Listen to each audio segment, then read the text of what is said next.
Welcome to Dev Better, the show where we discuss engineering and organizational problems we've encountered during our travels as a growing software development consulting firm.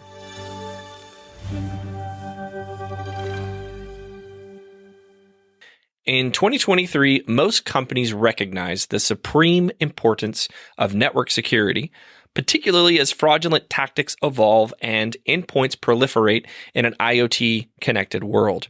Perhaps less universally recognized, however, is the equal importance of application security to a company's overall security posture.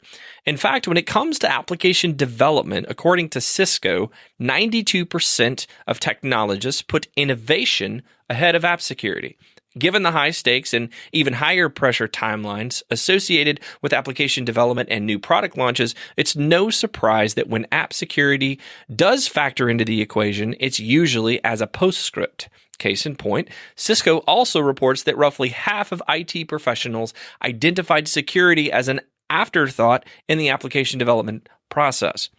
This thinking, however, only generates compounding technical debt that makes app security all the more complicated later on. Without strong security baked into an application from the get-go, companies face yet another vulnerability that could result in a data breach. From there, the same scary statistics apply, with the average cost of a data breach in the United States reaching $9.48 million in 2023. And even though development professionals do build apps with vetted best practices, closing them off from some of the base or human error-related vulnerabilities of an organization's network, the application will interface with the outside world in any number of ways, all of which represent a potential attack vector. When security becomes part of the development cycle, however, DevSecOps ensures a sufficiently modern architecture, active scans, penetration tests, and ample attention to potential edge cases that could introduce vulnerabilities. So let's talk security from the start. Today, I have with me Frank Rietta of Rietta Security. Say hi, Frank. Hey, how's it going, everyone? I'm super glad to be here, Jeremy. Awesome. Today, we're going to talk about something that I don't think software engineering teams spend any time on, to be frank with you, apart from the random OWASP training, which is just a thing that happens a lot. But we want to talk about security and how you bake security into your application builds. First thing I'd love to hear from you is, what is the definition of cybersecurity and what is your philosophy on how you handle that? Okay. Well, based on the context, let's look at what application security is. So cybersecurity is this huge umbrella term that encompasses lots of different disciplines from, nation state level concerns to, everyday people. But application security is the subset that wants to make software itself more resilient from attack. Right? So, yeah. We want to make it hard so it doesn't get hacked. And this is especially important in the modern world where there is no longer an effective perimeter. We make web applications that are public on the internet. We make JSON APIs that everything talks to, whether it's a browser-based app or mobile phone-based app. So, guess what? That's on the internet. Yeah. So, what that means is that the bad guys connect to it just as easily as the legitimate users. There's no perimeter anymore. 100%. And I like that you say that, because application security is something, the reason we're having this episode, I feel like application security is something not a lot of people just focus on. The Venn diagram's tiny. It's so small, right? Because like you said, perimeter, that's a word that I learned from talking to CISOs, right? And, CISOs like to obsess over application security, and they put things like, all these scanning tools in place, like Veracode and, Burp Suite is another thing I've heard that you probably know more about than me. Yeah, we could talk about it too. Burp Suite's a cool tool. But all these ideas is that application security and cybersecurity are children.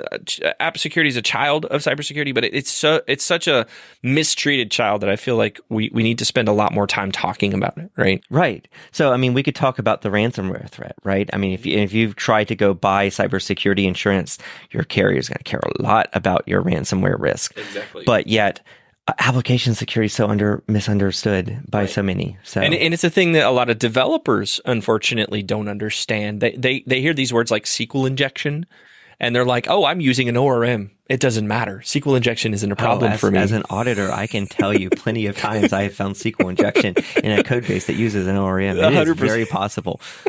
Same here, right? And I'm not as close to as smart about this than you are. Okay. But I have certainly seen problems where you're like, okay, you're doing string manipulations on a SQL query.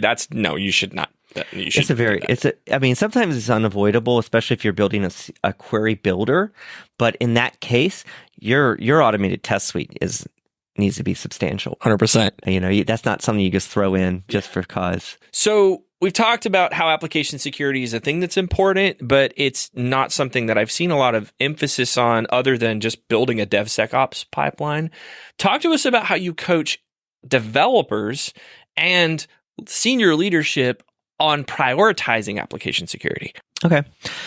Well, the first things before you embark on anything of importance, you need to say, why are we doing this thing? And so one example from another discipline in software development is test-driven development. People argue back and forth about how much testing, what should they shouldn't argue. No, but Robert Martin really observed I forget which book it was right now, I'm sorry, but one of his books, observed that by test-driven development, in a sense, you go slowly so that you can go quickly because you come up with this confidence that things are going to work or continue to work. Similarly, with software, what's going to slow us down worse? That we took an extra day to get a feature right or to have something wrong or to have a security incident in production that now we're going to have to deal with. Now you have to one, fix the problem. Two, is this a breach? Was this a bug? Is this a breach? Do we have to do something? You got to engage attorneys if you don't, and especially small, right? Another thing is, kind of related. We're too small. We're just starting up. Yeah. We got to focus right now on building our MVP, making sure that we have, what's the term we use in lean startup space? Customer fit, market fit. Customer product fit. market fit. I'm sorry. Thank you. No, you're good. You can tell I work more in the security space, but it's all good. We have to have product market fit. That's our goal.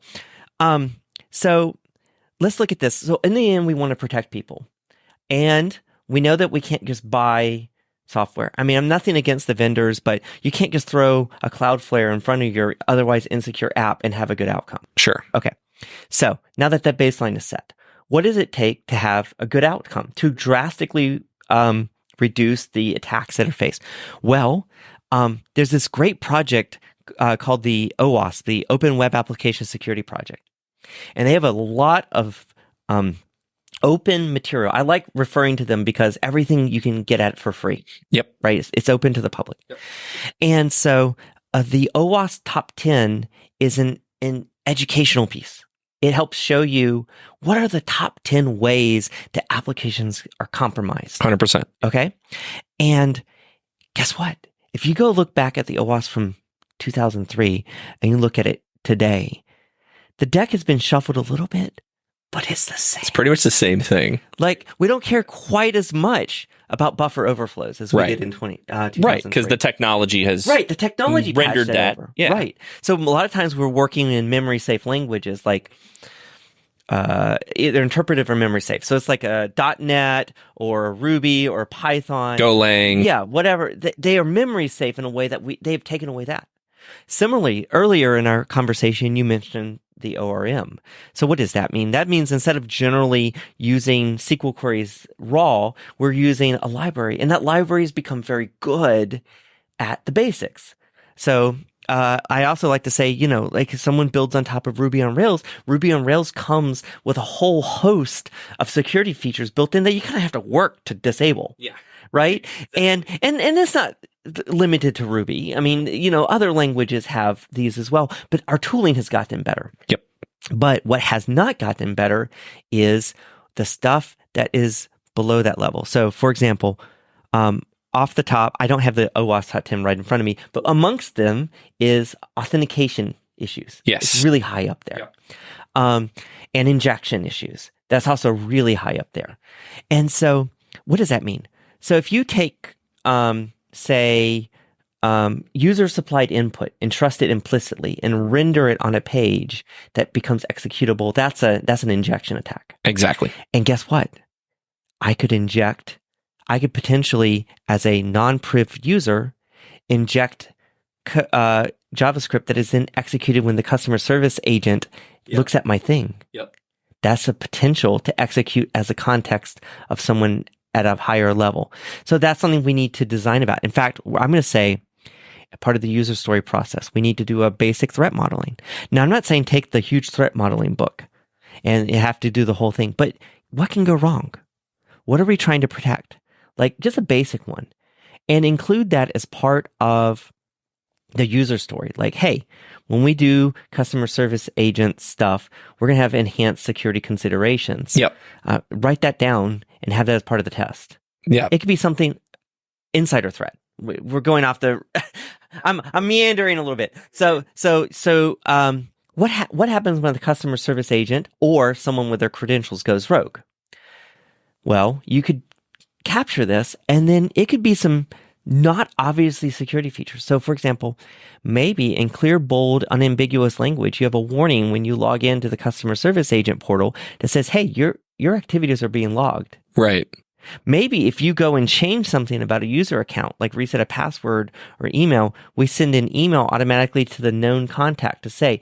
So what that does is people who have that privileged role know that their actions are not anonymous. They're not unknown or unknowable. That's like security. That's something you build in. Yeah. You don't just get that for free. Right. You said earlier when we were talking off camera, you used the word abuser story. Yeah. And I love that idea. And I think you're the first person I've ever heard Well, that there's said this. abuse cases have been around for a while. Yeah. But so I'm thinking in terms of the way that user stories are constructed and the way that features are developed, like an abuser story is another flavor of that I think is fantastic because it brings the developers. I'm an engineer on the ground, right? So I'm not a security enabled engineer like you are. I've spent most of my career just writing features. Right. Yeah. No, I didn't know what an object out of reference attack was until literally I started doing SOC audits, and I learned, okay, this is an authorization problem. I can talk about that. Yeah, let's talk about that in a second. But the abuser story idea is something that I just want to bring everyone's attention to because I think that like formally cataloging the types of attacks that you care about and the types of issues that you could see is something that's missing in a lot of dev teams. They rely on the security teams to do these things for us, but in reality, I think there's a Venn diagram there that's a lot tighter than we think, where you need to know that, maybe I do have to write this raw SQL query because it's a super crazy reporting query. Yeah. And ORMs just can't do that efficiently. You need to understand the concept of SQL injection such that you avoid your reporting query becoming a liability to the company. I have a trick for that too. Yeah. If you're building a query builder, right, and oftentimes you have to inject in the field name rather than the value because of the way parameterization works. Have a list of fields that you accept, search through the list, and then return the value from that in your code array rather than the user supplied input. Gives you a lot. But see, that's a technique that you have to know you're building a query builder to know that I'm going to do this thing that takes extra cycles so that there's no chance that I don't trust my regex ability enough. I'm going to literally pluck the value from the known good list when I matched it rather than saying regexly, is that a word?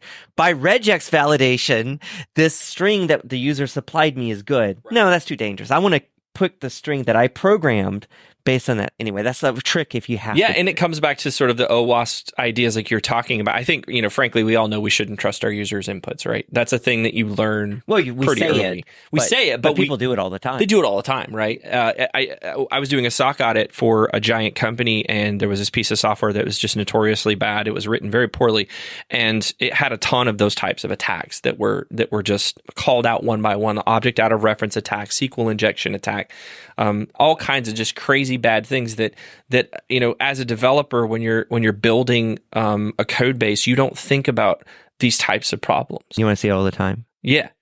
Any user logged in can access any other user's records. Yeah.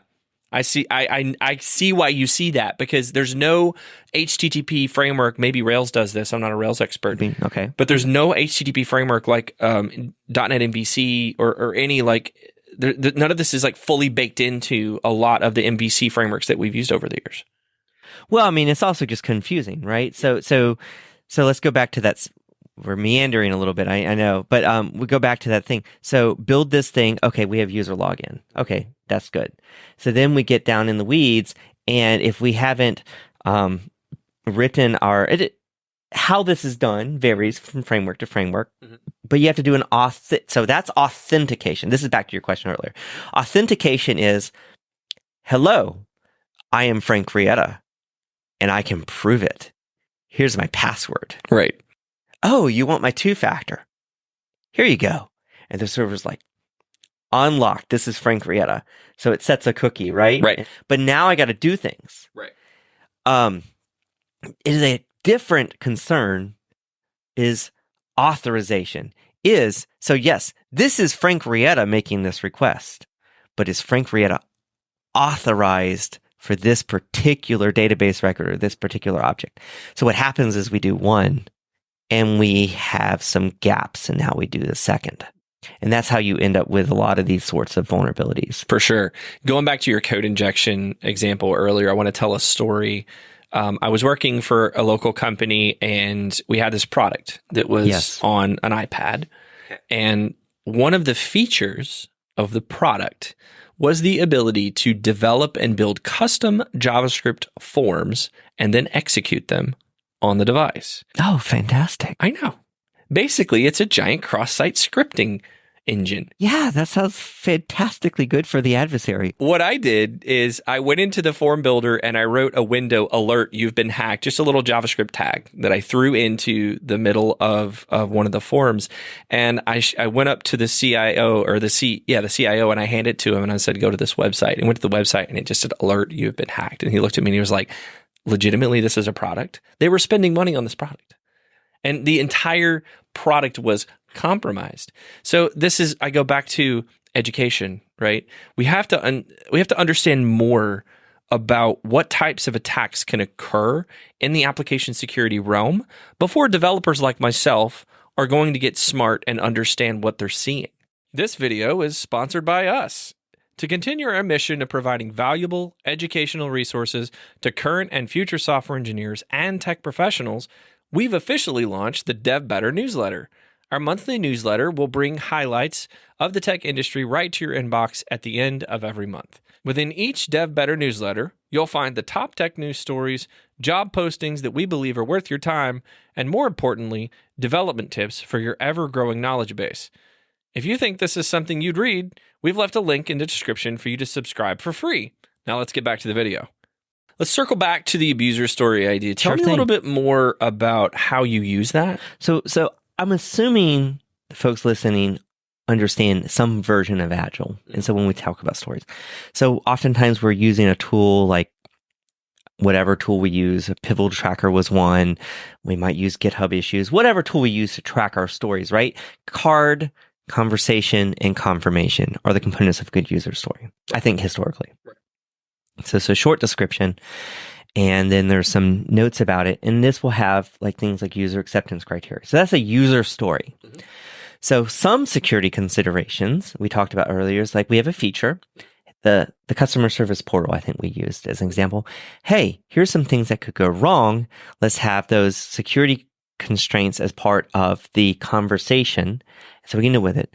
But sometimes what we have to solve is this problem that historically security has been treated as a non-functional requirement. Now, I know I'm sending you way back, okay, to, I don't know where you study project management, but you're laughing. So a non-functional requirement are ones that we don't care about. They came from the outside. Like performance. Right. Performance needs to be good. Password complexity is handled by the operating system or whatever. These are handed down to us, right? Right. So, Agile has no place for non-functional requirements. There's not a non-functional requirement. So an abuser story is this. An abuser story is a user story from the point of view of a malicious adversary. So instead of as a user, I want to these are all emotive. We're taught to do these emotive. I want to log in to my dashboard so I can feel good about my life, and I can do it. In real life, we don't necessarily always word them like that, but that's how we're taught to do that, right? So as a hacker, I want to break things and take over stuff because I am going to take this company down. Maybe that's silly, but the point is it's from that negative thing.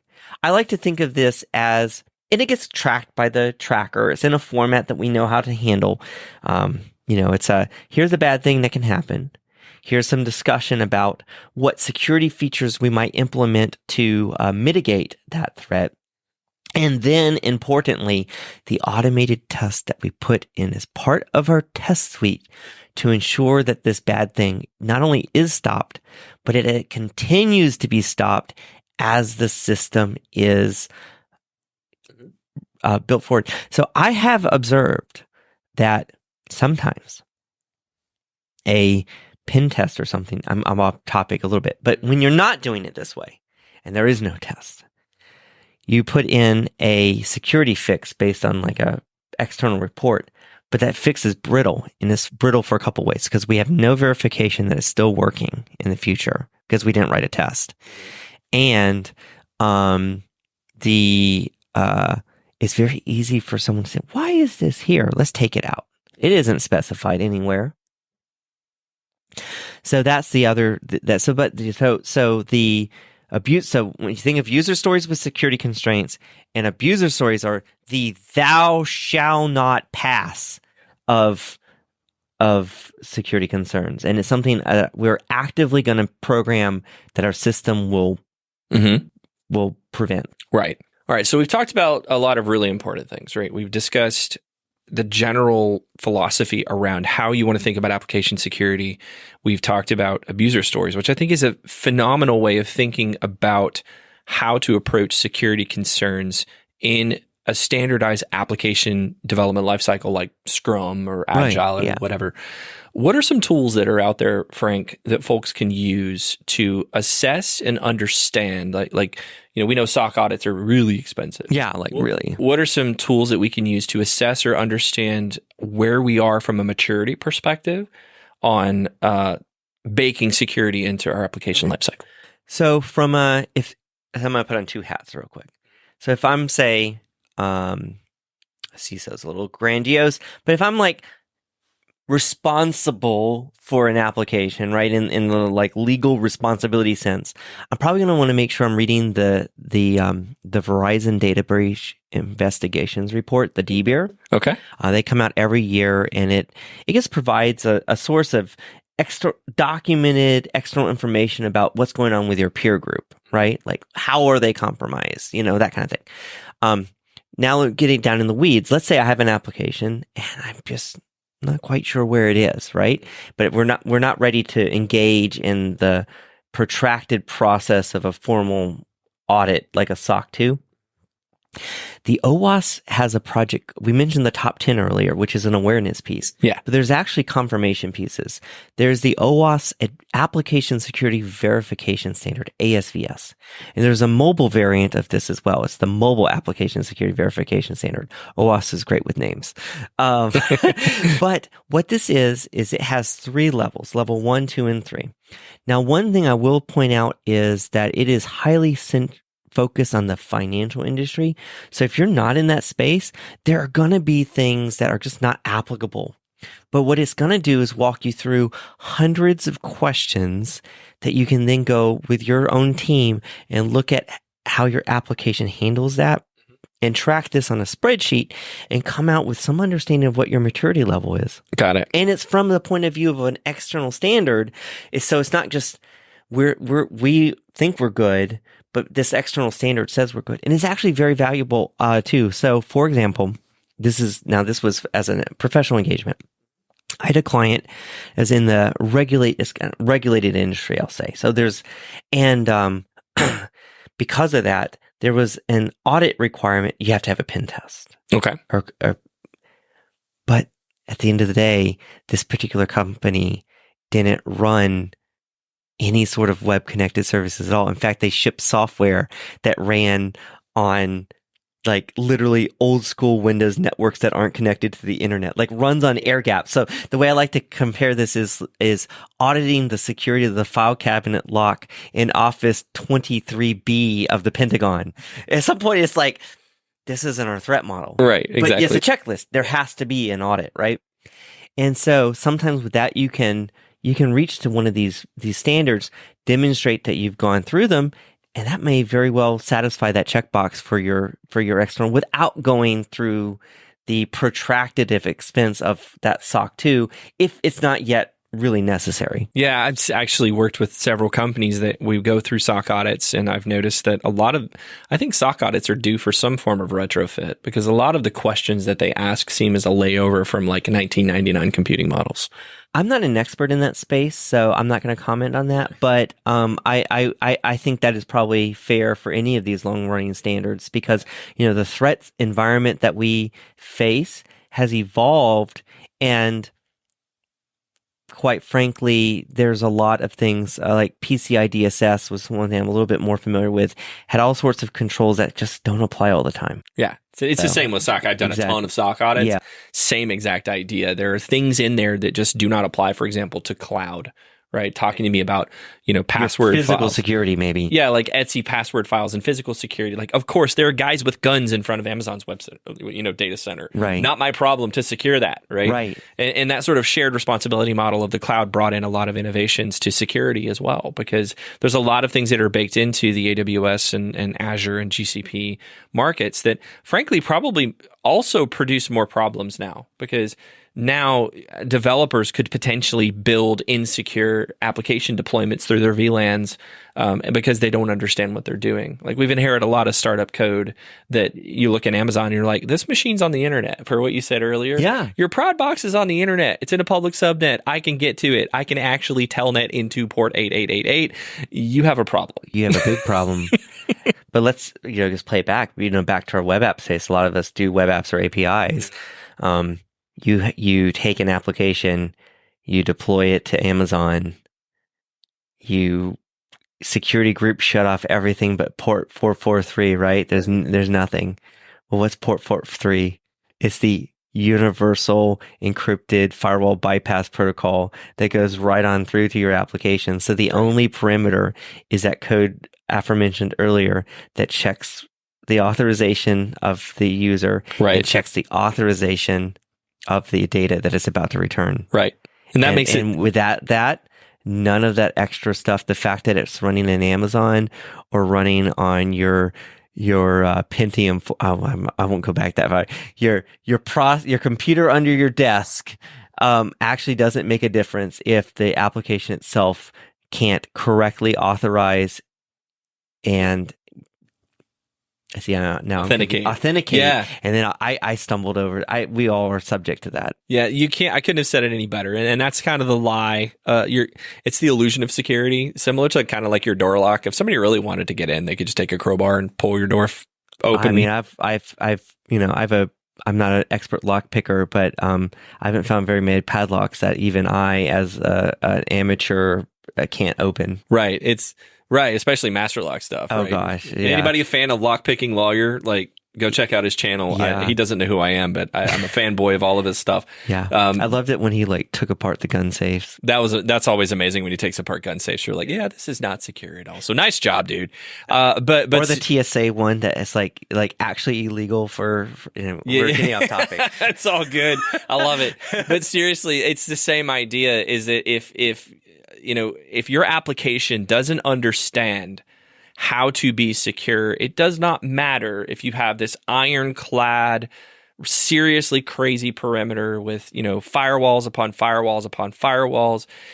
One developer checking in a couple of lines of code that allow for a cross-object attack or that allow for a SQL injection attack can still cause breaches and cause immense damage to your application easily. Security. So this is back to the point. Yeah, if for all my cloud loving people, for all our cloud loving friends, that's me, by the way. Yes, I love it too.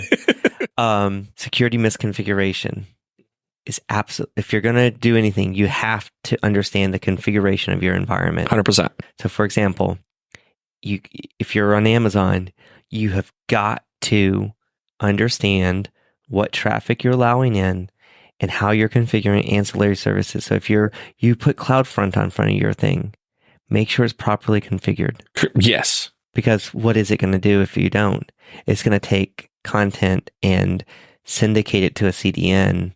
And if some of that content shouldn't have been public, now you've distributed it. This is just one example. I'm not, but that's a tool. It's like, it's the foot gun problem. Have foot and, or it's just enough rope to hang yourself with. Whatever analogy you want to use, yep. The cloud allows us to make security misconfigurations that can have very big impact that is outsized for what our intuition would say. 100%. And that's why, again, that's why we're having you on the show. It's so important for people to understand that application security and just general security practices are no longer just in the scope of the CISO's office. And this is a thing that I talk to my engineering teams and I talk to my customers about. And let's kind of bring everything home here.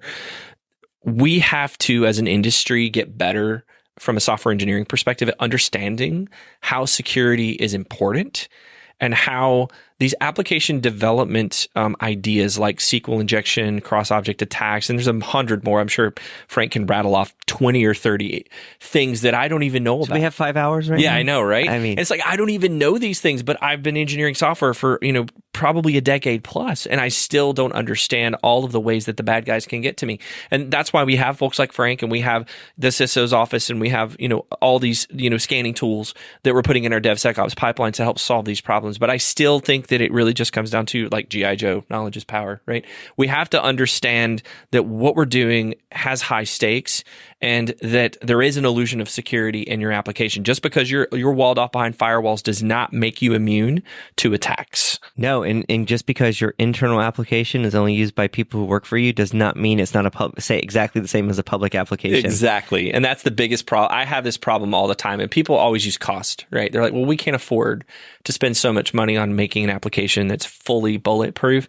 But again, if somebody compromises that, dude, if they're in the perimeter and they can get into this application, that can do serious harm to your business.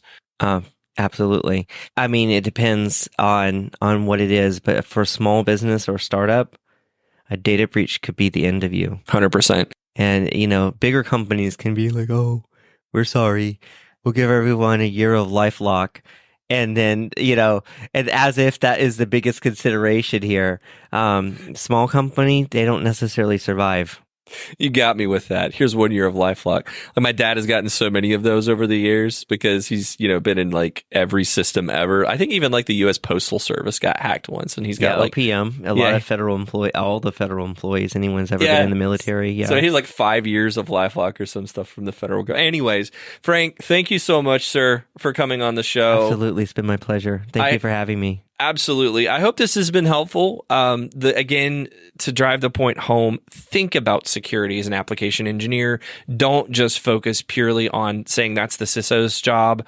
You're going to set yourself and your business up for failure. And if you are a startup, by God, you should know what security means, especially if you're hiring a firm, right? If you're hiring me or Frank, you're going to be fine. You'll be better if you hire Frank, but you're going to be fine Thank you. if you hire me or Frank, because we understand how security works in the cloud and why it's important. But you hire some random firm that you've never heard of, find somebody to do an audit. Call Frank, call me. Let us do the work to ensure that your product is in fact secure and that you're not in this scary situation where one simple hack could bring your entire company to its knees.